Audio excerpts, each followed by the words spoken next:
Ibycus. When the city cast out the best in a clamour of indecision, I had no words to waste cobbling up their division. I unhooked the lyre from its peg, took ship for the Samian shore. I call no man to witness but the clanging birds of the air.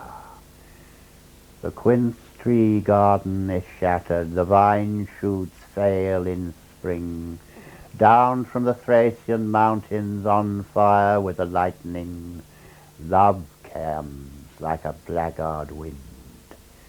Love was betrayal and fear. I call no man to witness but the clanging birds of the air. The open-handed I praised, great-souled Polycrates, pride of whose tinted galleons ruled the Ionian seas. Treachery took him, nailed for the crows to peck him bare.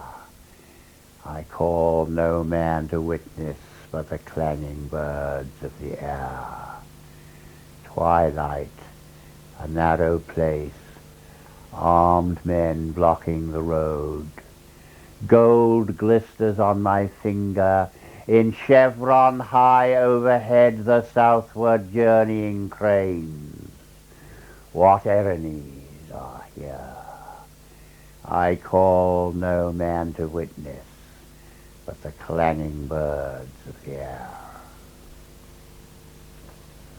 That's a very powerful poem, John.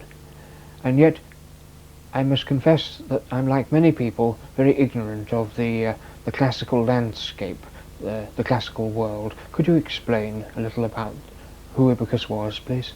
Certainly. My own classical education was very skimpy, as a matter of fact. Mostly self-taught through translations, as a matter of fact. I have a certain amount of Latin and not very much Greek. But Ibycus was an early Greek lyric poet. A few historical facts. He refused to take over the leadership of his city, which was Rhegium in South Italy, in a time of political revolution, but became the first itinerant professional poet. He became court poet to Polycrates, king of Samos.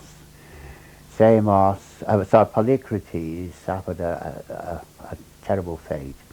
He had a dream in which he was being anointed by Zeus and clothed by Apollo.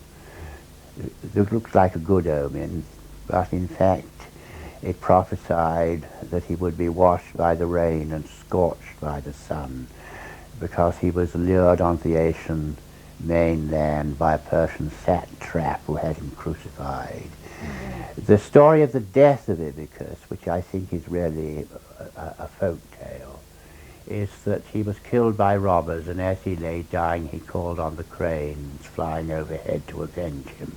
And subsequently 2 of the robbers, sitting in a, of course, unroofed theatre, some cranes flew overhead and one whispered to the other, "Look, the cranes of Ibycus," and the remark was overheard, and eventually the robbers brought to justice. But I don't want anybody to think of this as an antiquarian poem. For me it's a poem about the essential isolation of the poet. He finds no place either in the city or at the court. In the end, his only friends are the birds. Thank you, John. May we now turn from the classical landscape to a landscape more intimately familiar to you, the landscape of the county of Hampshire, where I believe you were born and bred, and about which you have written and continue to write several poems. Well, I wasn't actually born in Hampshire. I was born in London. Of a Midland families originally came from the Midlands, but most of my boyhood was spent in Hampshire, just south of the New Forest on the coast there. It was the great myth of the New Forest. To call it a myth, it's the story of the mysterious death of William Rufus. As you know, he was hunting with his huntsman Tyrrell, and at least Tyrrell's story was that he fired an arrow at a stag, and it glanced off a tree and killed the king. Tyrrell fled, not really expecting his story to be believed, and he's supposed to reverse his horseshoes so that he shouldn't be tracked. Whether his story was really true is debatable. William Rufus's brother, Henry, was hunting nearby and made a very quick dash to get himself crowned. And Margaret Murray suggested that it was really a ritual sacrifice. But as she subsequently went on to write a book proving that every death, a violent death of any king or queen of England or their favourites up to Stuart times was a ritual death, and that they can't all have been. I slightly doubt her theory, although if any of them were, there is something mysterious and something of the archetypal about the death of Rufus. Other people were killed in mistake by an arrow intended for an animal. Krishna, for example, or Cain are examples. And what I've written is not actually a ballad, because it isn't a rhymed poem, but it's in the manner of a ballad, and it seems to, it's intended to convey the mysterious death of Rufus as it might be filtered through folk tradition. His body was found by a charcoal burner called Perkis, who brought him in his cart to Winchester for burial. Perkis. The Red King lies in the dark grove. Red blood dribbles on moss and beech mast. With reversed horseshoes, Tyrrell has gone across the ford, scuds on the tossing channel. Call the birds to their dinner. Not I, said the black crow, not I, whistled the red kite, will pick from their sockets his glazing eyes. Who will give him to the ground? Not I, said the beetle, will shift 1 gram of earth under his corpse, nor plant in his putrid flank my progeny. Red robin, will you in charity strew red will with the fallen leaves? I cover the bodies of Christian men. He lies unhouselled in the wilderness, the desolation that his father made. Perkis came by in his charcoal cart. He should lie at Winchester. I'll chug him there.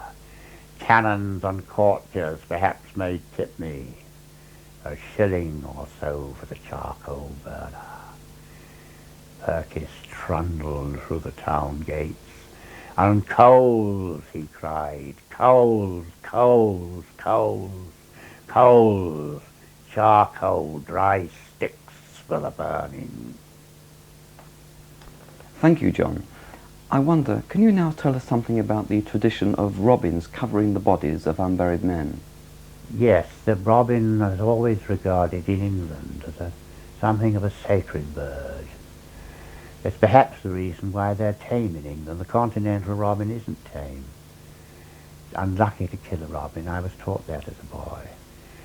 The best known story of their piety in covering the bodies is the story of the babes in the wood, but it's also referred to in a poem from Webster's The White Devil, called The Robin and the Wren, where in shady groves they hover. I'm very interested in folklore.